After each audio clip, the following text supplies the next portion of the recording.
Normandía, Francia.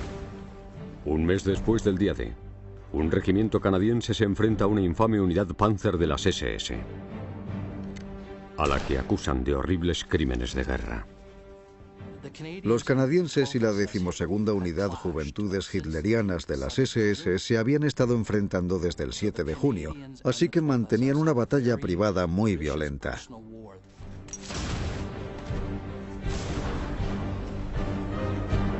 Para los alemanes esto hacía que alcanzar un acuerdo fuera imposible.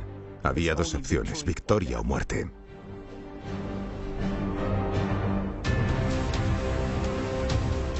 ...6 de junio, 1944. Las fuerzas aliadas desembarcaron finalmente en Normandía para abrir el frente occidental.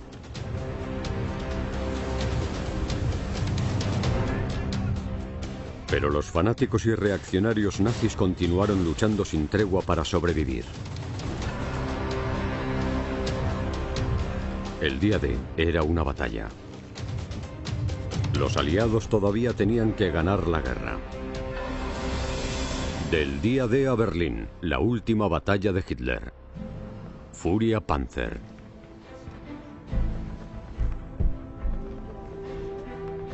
...8 de julio, 1944, afueras de Caen, en Francia.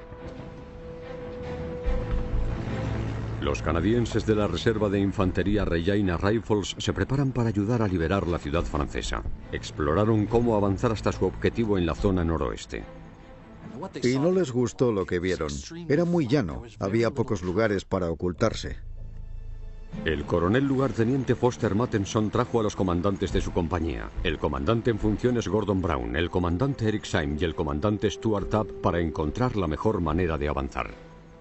Iban conduciendo los camiones modelo Universal Carrier y se acabaron perdiendo. El conductor se equivocó y se encontraron en mitad de una lucha. Los Regina Rifles fueron atacados rápidamente.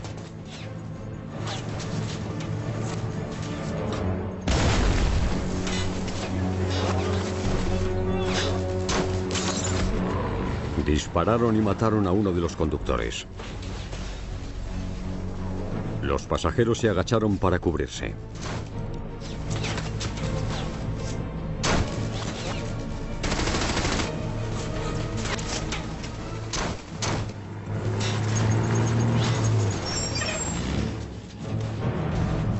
Mientras la batalla continuaba a su alrededor, los vehículos intentaron dar marcha atrás.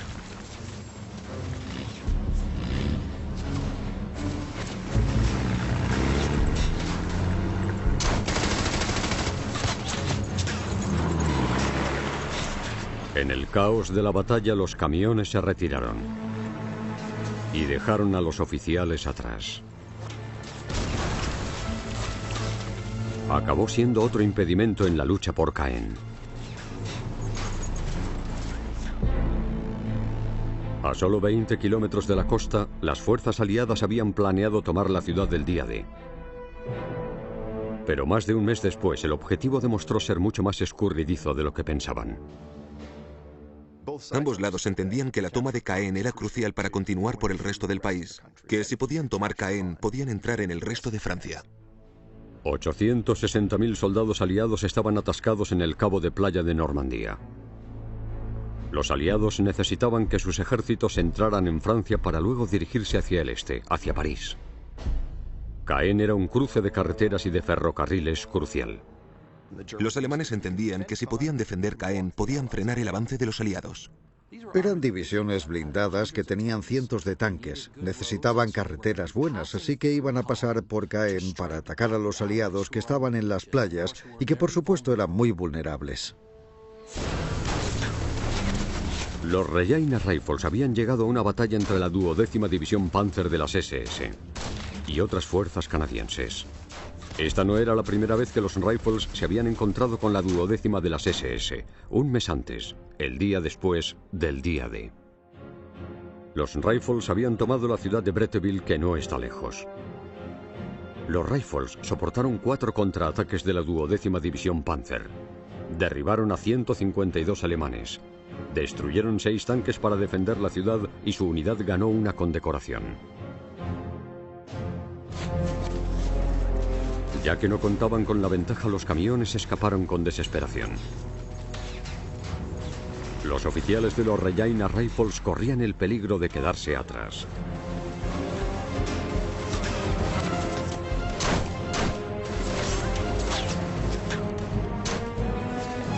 Se subieron a la parte trasera de un vehículo que para su sorpresa estaba cargado de explosivos. Se agacharon para cubrirse mientras el fuego enemigo agujereaba el vehículo, con la esperanza de que ninguna bala causara una explosión mortal.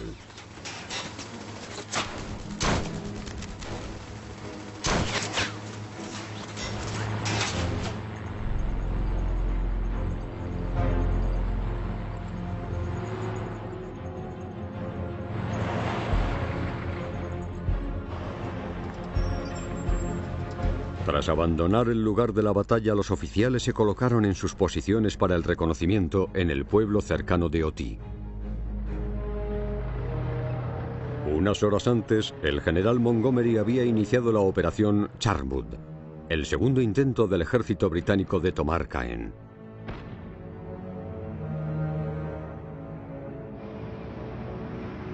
Para apoyar la operación, los Regina Rifles debían tomar la abadía de Ardennes, que custodiaba la entrada al noroeste.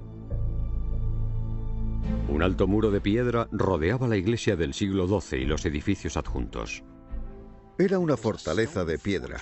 Tenía una gran torre y desde lo alto de la torre se podía ver todo el campo. Por eso era una posición muy importante, un punto de resistencia que los alemanes utilizarían tanto para observar a los aliados que llegaban de las playas como para lanzar su contraataque. Las explanadas con cosechas de grano rodeaban la abadía por todos lados, proporcionándole una buena visión a los francotiradores alemanes. Los alemanes ocuparon el único refugio, las colinas de lodo, donde habían tenido sus cañones antiaéreos en la mitad del campo. Matheson planeaba que la compañía B del comandante Syme avanzara 400 metros desde el pueblo de Oti y tomara las colinas, la compañía D de Brown por la izquierda y la compañía C de Tabb por la derecha. Pasarían las colinas y avanzarían los 640 metros restantes hasta la abadía. A las 5 de la tarde la artillería aliada comenzó el ataque a la abadía de Ardennes, preparándose para el asalto. La lluvia de fuego debilitaría las defensas alemanas y mantendría a los alemanes a cubierto mientras los canadienses se acercaban. La artillería duró 30 minutos, tras los cuales los Regina Rifles comenzarían su ataque. La abadía de Ardennes era la base de la 12ª División Panzer con la que se habían encontrado antes. Su comandante es el jefe de regimiento Kurt Meyer. El coronel de 33 años era uno de los comandantes de división más jóvenes de Alemania.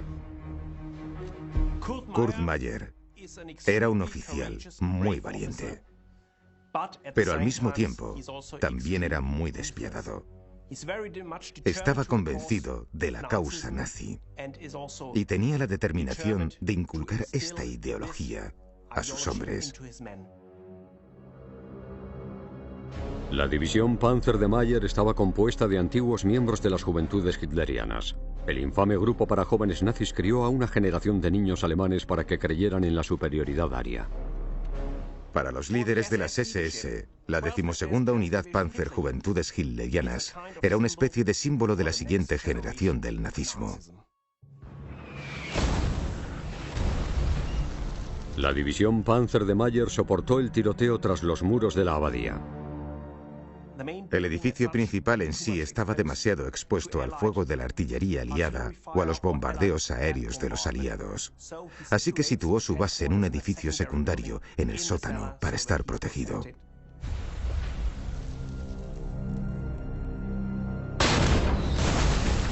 Mientras la lluvia de fuego aliada continuaba sobre la abadía, Brown y los demás Regina Rifles intentaron acercarse al campo desde el cual debían atacar, pero resultaba difícil. Los Regina Rifles estaban atrapados porque el pueblo de Oti no había sido liberado, por lo que los alemanes también podían atacar para presionar a los Rifles. Los alemanes también abrieron fuego para contraatacar.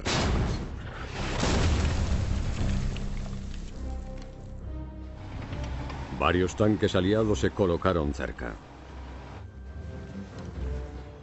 Pero al acercarse la hora del asalto, un cañón alemán comenzó a disparar. Este cañón de 88 milímetros era la pieza de artillería más efectiva del arsenal nazi y los tanques aliados la temían. En combate terrestre tenían un alcance de casi 15.000 metros y con un equipo bien formado manejándolo podía disparar una ronda cada 3 segundos.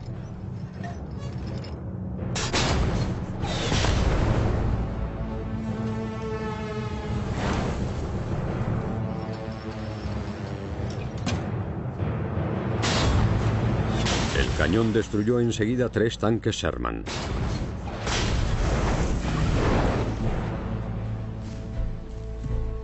Mientras los soldados de su interior escapaban, fueron atacados por las ametralladoras alemanas desde la colina cercana. Para evitar quedar expuestos a la artillería alemana, los tanques que quedaban se retiraron. A menudo nos imaginamos la lucha en Normandía como asaltos con tanques y ataques al enemigo muy rápidos, pero en realidad eran ataques con armas combinadas, y si los tanques se alejaban demasiado de la infantería, los cañones antitanques, que en este momento de la guerra eran muy efectivos, los podían derribar fácilmente.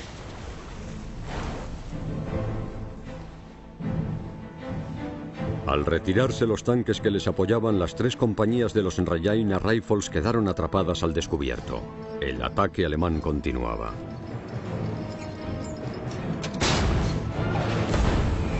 Los canadienses corrían el riesgo de ser eliminados por completo antes de poder llegar a su objetivo.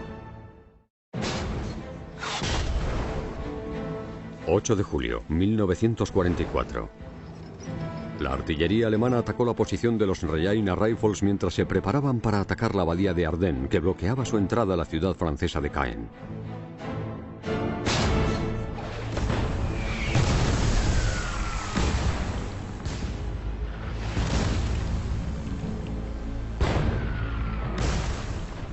Otras unidades canadienses llamaron a los Rajaina Rifles John's Rurales, porque procedían de una zona campestre de Canadá.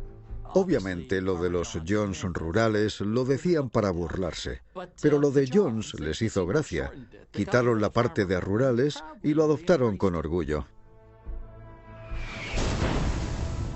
Atrapados por el fuego enemigo, el momento de que los Jones atacaran la abadía pasó y perdieron la oportunidad. Debido al caos y a la confusión, las unidades llegaron tarde al frente. Y de hecho, la mayor parte de las 3 compañías de los Rajaina llegaron cuando ya había comenzado el ataque. Como ya no había comunicación, era una situación muy difícil. Los Rajaina se enfrentaron al ataque de la fortaleza casi sin apoyo de la artillería. Los Rajaina solo pudieron ponerse a cubierto y esperar que pasara el ataque alemán.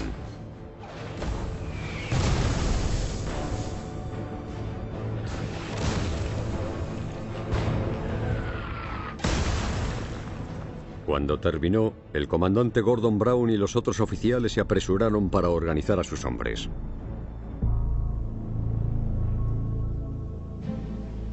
A las 6 de la tarde, 30 minutos después de lo previsto, los Rajaina comenzaron el asalto con la compañía B del comandante Eric Syme a la cabeza.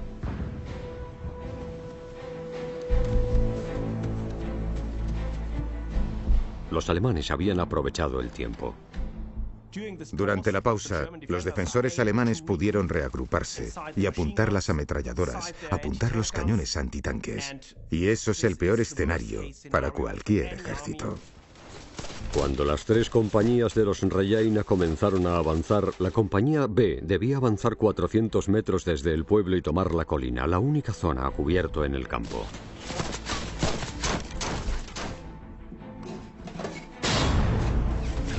Las fuerzas alemanas abrieron fuego sobre ellos desde todas las direcciones.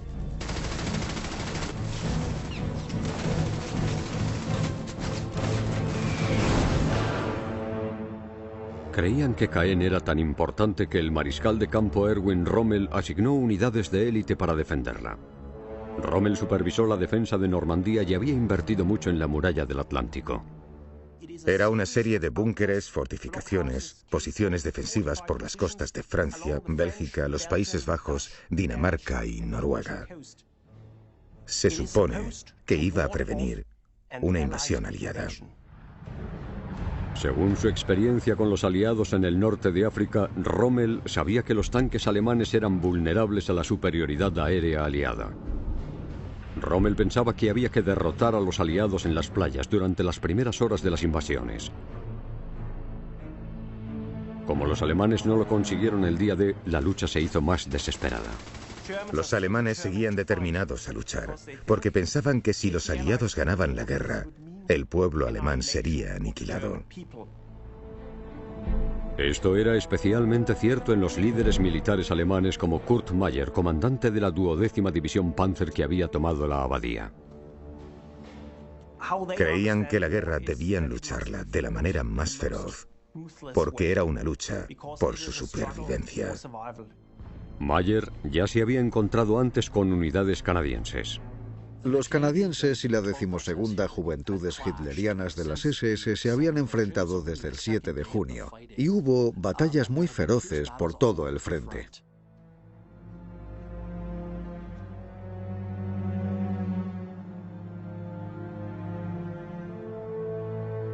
El 7 y el 8 de junio, la unidad de Meyer ejecutó a 18 prisioneros de guerra canadienses en la abadía de Ardennes, una violación flagrante del Convenio de Ginebra. Para la gente como Meyer o los oficiales de las SS, era todo o nada, y no podían alcanzar un acuerdo con el enemigo. Era o victoria o muerte.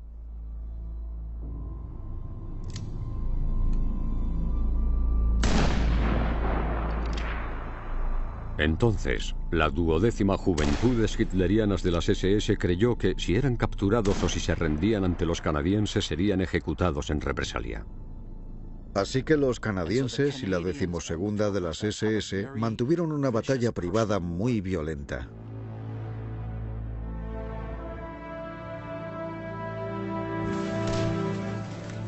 La compañía B de los Regina Rifles todavía encabezaba el avance hacia la colina en la mitad del campo.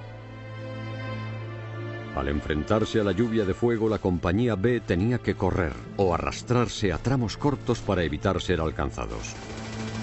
Los alemanes abrieron fuego con morteros, con ametralladoras, con francotiradores, y los Regina Rifles cayeron uno a uno.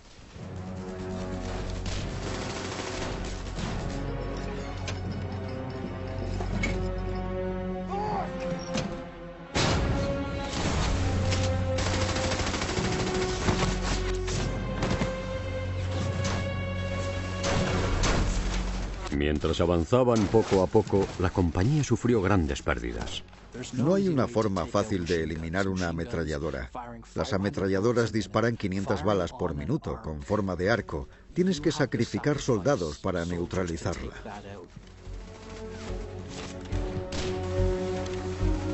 No tenían más opción que seguir avanzando. 3 compañías de los Regina Rifles comenzaron el asalto contra la abadía de Ardennes. A través de más de 1 kilómetro de campo abierto, sin apoyo de los tanques y solo media hora después de que terminara el ataque de su artillería, la compañía B encabezó el asalto.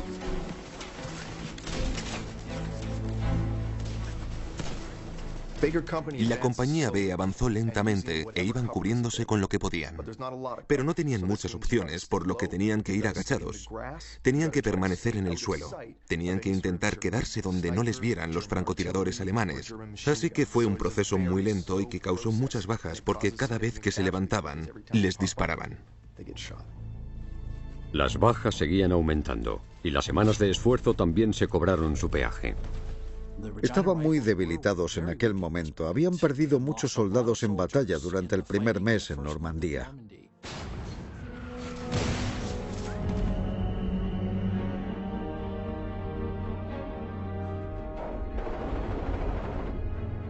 Como tropas en la vanguardia, no dormían mucho y soportaban una tensión inimaginable.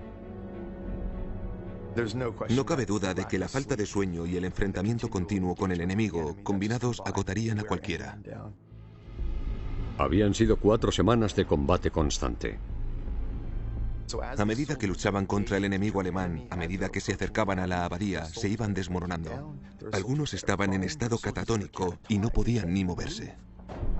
Esto afectó incluso al comandante de la compañía B, el comandante Syme, que padeció lo que llamamos fatiga de combate. ¡Comandante! ¡Comandante! ¡Necesito un médico! Aunque la división canadiense había pasado exámenes psicológicos antes de partir al frente, las afecciones como la fatiga de combate son impredecibles y afectó a muchos soldados.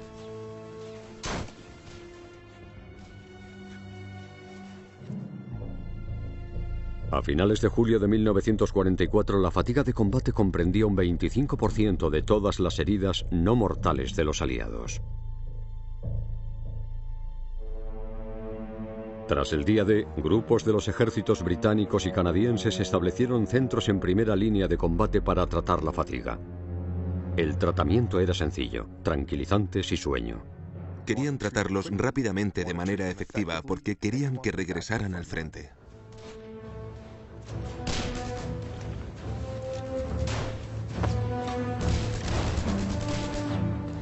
Mientras se llevaban al comandante Syme del campo, el resto de la compañía B continuaba intentando llegar a la colina. Mientras avanzaban esos duros metros, los francotiradores les disparaban, los artilleros con ametralladoras Bren les disparaban con más rapidez.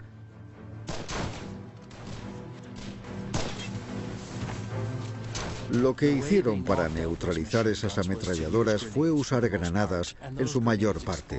Las granadas explotaban y dispersaban metralla, por supuesto, y así es como al final tomaron la colina.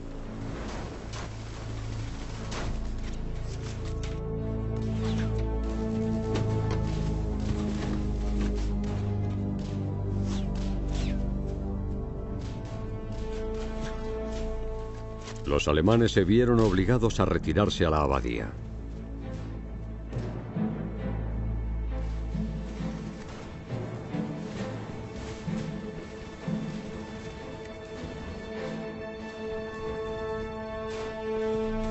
Para alcanzar el objetivo, la compañía B quedó destrozada. 61 de sus 100 hombres resultaron muertos.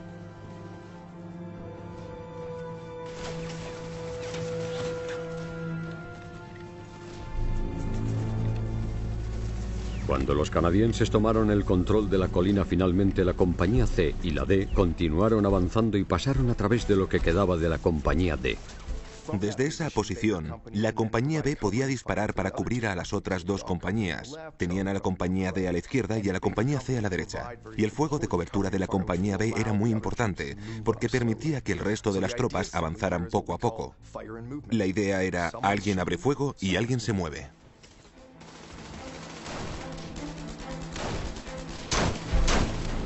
Para evitar que sus hombres corrieran el mismo destino que la compañía B, el comandante Tapp de la compañía C ordenó que se lanzaran morteros altamente explosivos contra el complejo de la abadía.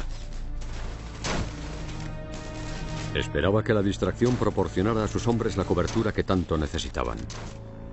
Pero le informaron de que los Rajaina no tenían morteros altamente explosivos disponibles y en su lugar le ofrecieron humo.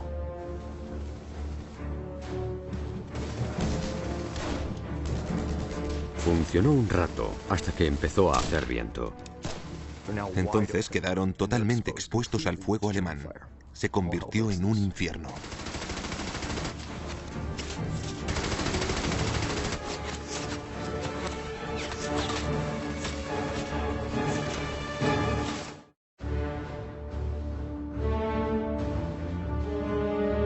Mientras avanzaban bajo fuego enemigo, las compañías C y D de los Regina Rifles canadienses debían atacar la abadía de Ardennes a través de 640 metros de campo abierto. Se acababan de enterar de que se les habían acabado los morteros altamente explosivos para aplacar el contraataque alemán. Esta escasez había resultado ser un problema en todo el frente aliado.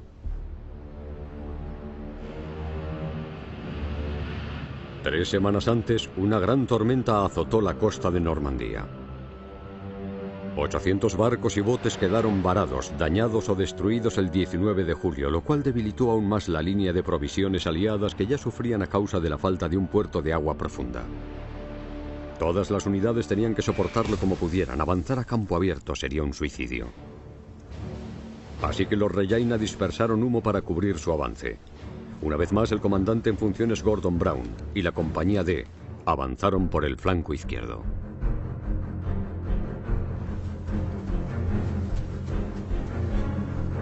Pero cuando los hombres estaban todavía a 460 metros de la abadía, el viento disipó el humo.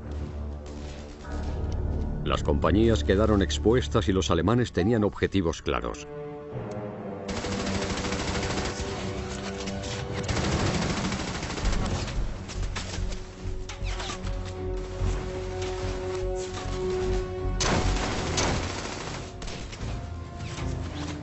En medio del caos, el 13º pelotón de la compañía C se metió en un campo de minas.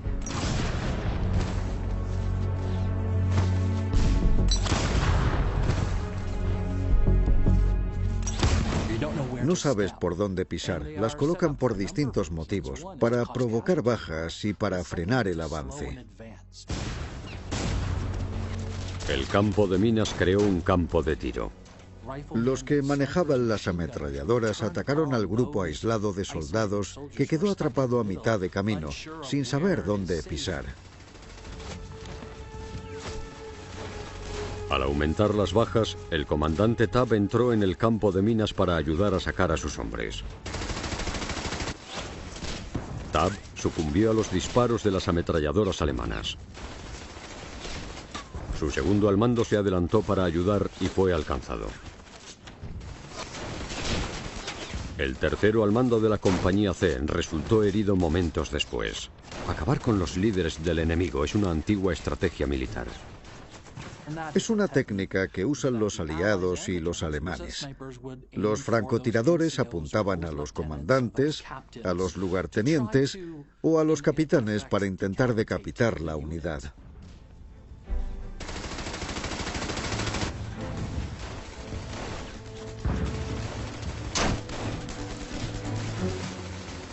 Sin líderes, la compañía C se retiró a la colina.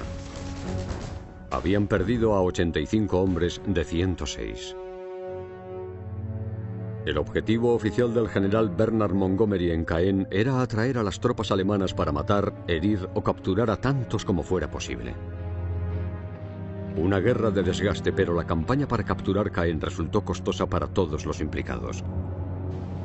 Los bombardeos aliados para apoyar la operación Charmwood comenzaron la noche anterior, el 7 de julio.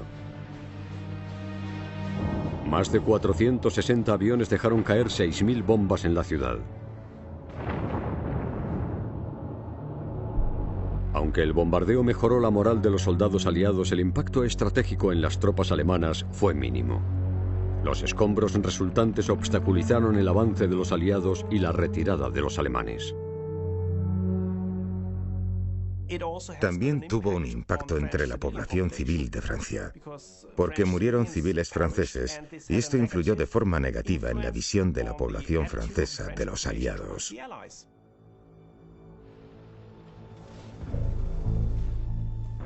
Al noroeste de la ciudad, los 15 miembros sanos de la compañía C se retiraron a Auty para traer camillas para los heridos.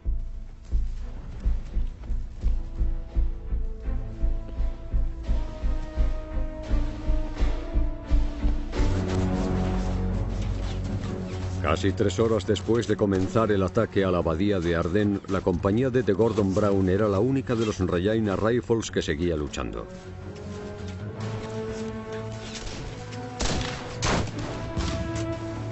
Todavía estaban a cientos de metros de su objetivo y el humo que les cubría también acababa de disiparse en su posición, lo que les dejó peligrosamente expuestos al fuego enemigo. La 12ª de las SS dejó rápidamente atrapados a Brown y a sus hombres de nuevo.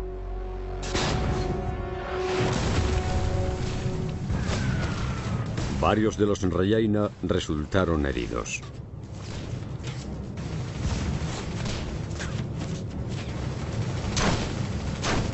Para limitar las bajas de la compañía, Brown y sus hombres avanzaron a intervalos cortos. A veces tan solo avanzaban unos centímetros cada uno.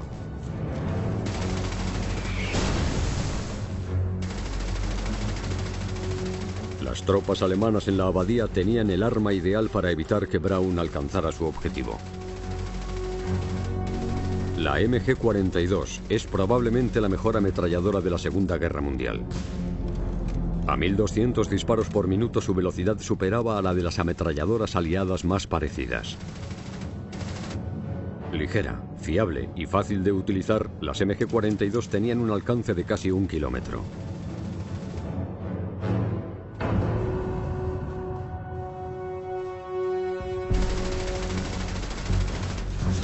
Para evitar las ametralladoras alemanas, el 16º pelotón de la compañía D viró hacia el flanco izquierdo de la abadía.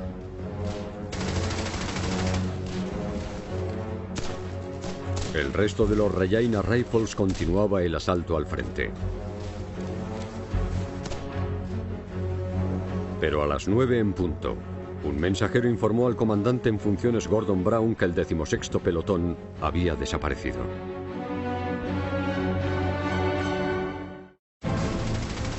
...8 de julio de 1944...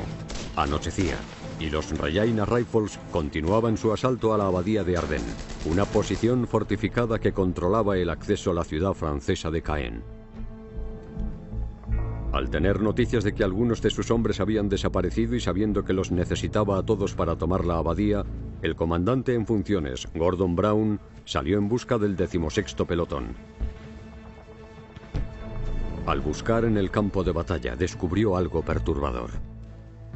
Encontró una pequeña zanja que era una escena de pesadilla. Había soldados heridos sangrando, muriéndose, gritando, y pensó que era el pelotón que había perdido. Pero no, era un grupo de los Can Scots, otro regimiento canadiense que había acabado en el campo de batalla y había muchos heridos. Brown intentó ayudar. Vendó a los heridos de más gravedad. No sabía muy bien qué hacer. Obviamente, su instinto humano era ayudarles, pero ese no era el papel del comandante de una compañía. Así que les dio su agua. Debió de pasar mucha sed. Sin poder hacer nada más por ellos, Brown regresó con el resto de su compañía. Hizo lo correcto, lo que tenía que hacer como soldado, que era seguir avanzando hacia el objetivo final.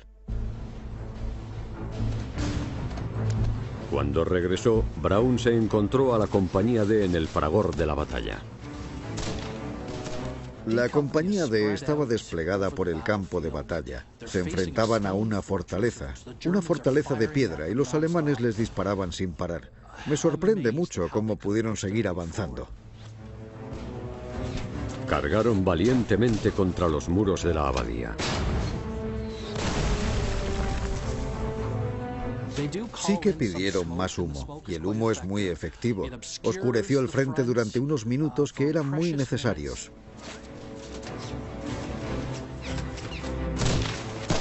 Los hombres dispararon y lanzaron granadas mientras corrían.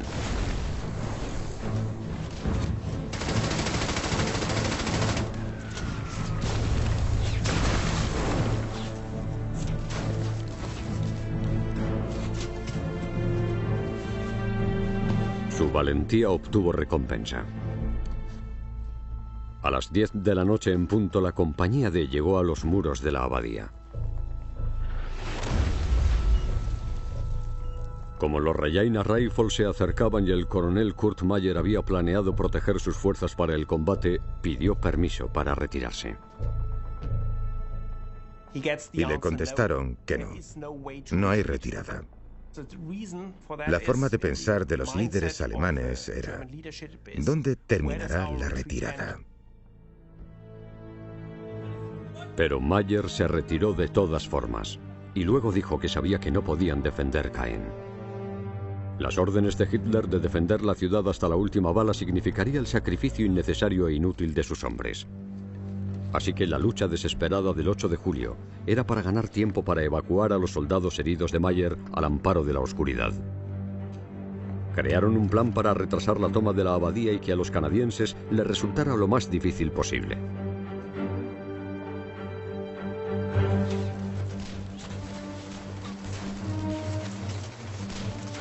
Los Regina Rifles se encontraron con los soldados alemanes que quedaron para cubrir la retirada.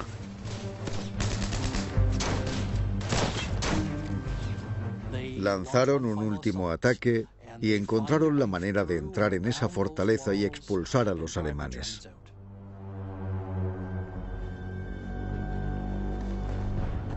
Algunos canadienses empezaron a avanzar hacia el patio de la abadía. El capitán Brown ordenó a los soldados que se atrincheraran fuera de los muros. Llevaban un mes luchando contra los alemanes y Brown sabía que todavía no estaban a salvo. Los alemanes habrían dejado preparadas sus armas. Una de las ventajas de ocupar una posición cuando estás defendiendo es que la tienes perfectamente localizada en el mapa y tu artillería sabe perfectamente dónde atacarla. Al enterarse de que las tropas aliadas habían llegado a los muros, Mayer ordenó a su artillería que hiciera caer una lluvia de fuego contra la abadía. Las astutas órdenes de Brown impidieron que hubiera más bajas entre sus hombres, pero todavía tenían que acabar de cumplir su objetivo, de ocupar la abadía en sí.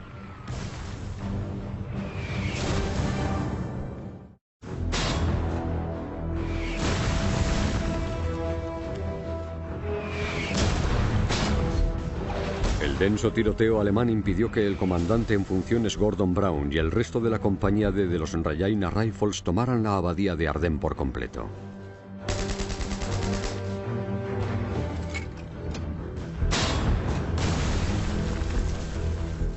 Mientras los hombres soportaban la lluvia de fuego, el pelotón perdido, por fin, reapareció. En su ausencia, el 16º pelotón había estado ocupado.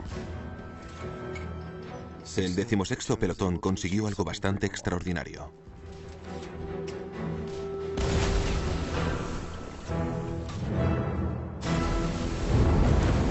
Neutralizaron una batería de cañones 88 alemanes. Cualquier tanque Sherman que se acercara detrás de ellos se podía mover a campo abierto.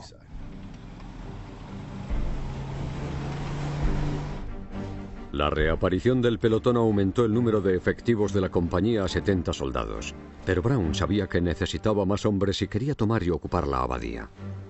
Llevaban 5 horas y media luchando. Habían perdido a unos 200 soldados entre muertos y heridos. Muchos de ellos habían quedado esparcidos por el campo de batalla. Y en ese momento pedían ayuda en la oscuridad. Pero no había comunicación desde la avanzadilla hacia atrás. No había comunicaciones inalámbricas ni teléfonos. Brown y un teniente regresaron al pueblo de Oti a pie para pedir refuerzos y para informar a la base de su progreso.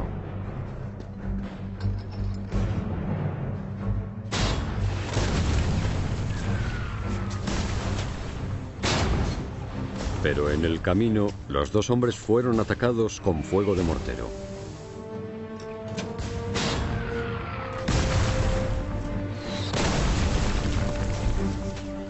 Soportaron las 80 rondas de disparos. El bombardeo era otra fase del plan del general Kurt Meyer para cubrir la retirada de la 12ª de las SS, de Caen. La retirada de Meyer resultó sensata para proteger la fuerza de la unidad. En la segunda semana de julio, las bajas en batalla de los alemanes en Europa Occidental superaron los 100.000 hombres. Pero los alemanes solo habían conseguido reemplazar un 9% de sus pérdidas de personal. Por la noche, Brown regresó a los muros de la abadía con refuerzos. La compañía de los Regina Rifles que había estado en la reserva.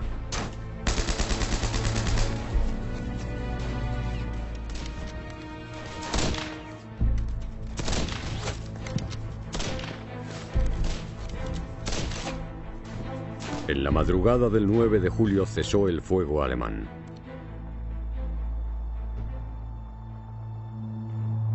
Era una calma inquieta.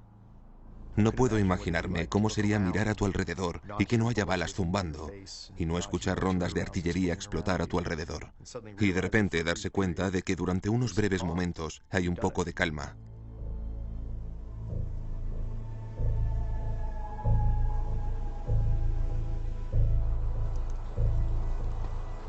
Al amanecer, las compañías A y D de los Rajaina Rifles entraron con precaución al patio. Así que cuando Mayer se retiró, intentó retrasar el avance del enemigo dejando francotiradores.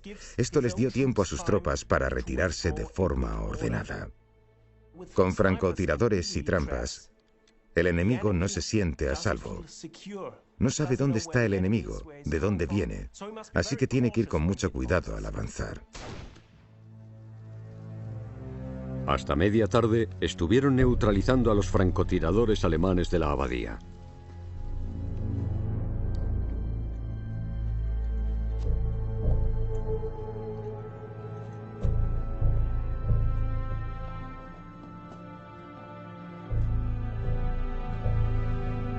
Dentro de la abadía descubrieron la base en el sótano.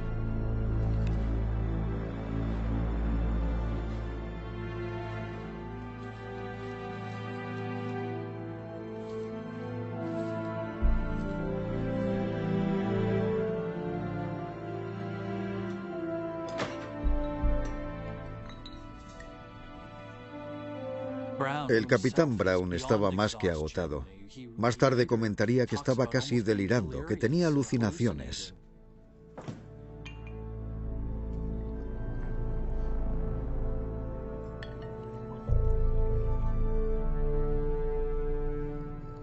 Gordon Brown, agotado, se tomó una copa. Se metió en la cama y se quedó dormido.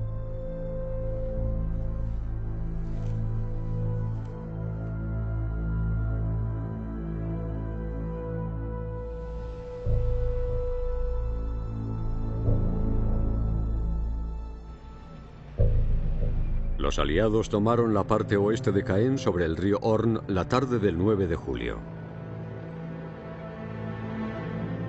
Durante la operación Charwood, los Rajaina Rifles sufrieron 216 bajas que incluyen la muerte de 36 hombres. En cuanto a las bajas ese día, un 50% de los soldados en combate murieron, resultaron heridos o fueron tomados como prisioneros. Hubo tantas bajas en las compañías C y B que, tras esta batalla el 8 y 9 de julio, dejaron de funcionar. Los civiles franceses también quedaron muy afectados. Un 75% de Caen había sido destruida y habían muerto centenares de personas.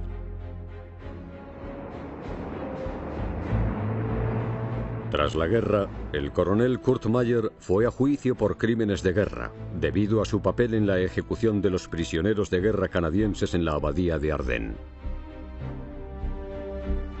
Mayer fue sentenciado a muerte, aunque luego se conmutó la sentencia a cadena perpetua. Cumplió 9 años de la condena antes de que lo liberaran. Los dos comandantes de las compañías canadienses, Stuart Tabb y Eric Syme, se recuperaron y sobrevivieron a la guerra.